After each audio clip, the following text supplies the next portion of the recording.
ابو بکر و عمر عثمان و علی نے اپنے زمانے خلافت میں بھی انہوں نے نبی صلی اللہ علیہ وسلم کی میلاد نہیں منائی. آپ کہہ سکتے ہیں ابو بکر نے نہیں منایا، وہ بنی تیم کے تھے.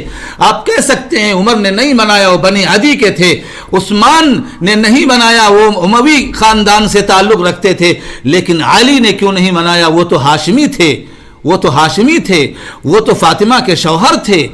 اور ذی النورین کو بھی منانا چاہیے تھا، ان کا بھی تعلق قریب تر ہو چکا تھا، لیکن ان لوگوں نے بھی نہیں منایا.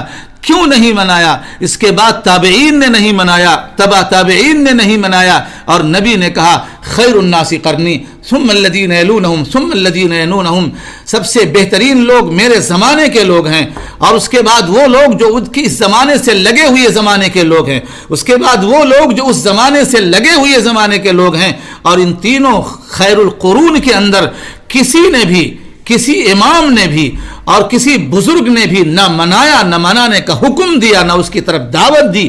پھر ہم جب جاتے ہیں ائمہ اربعہ کے ہاں، تو ائمہ اربعہ نے بھی، ان میں بھی، ان کے ملفوظات میں بھی، ان کے دعوت کی زندگیوں میں بھی، اور ان کے علمی کوششوں کے اندر بھی کہیں بھی کوئی چیز نظر نہیں آتی. تو ہمیں صاف اس بات کا پتہ چلتا ہے یہ نبی کے دین کا حصہ نہیں ہے.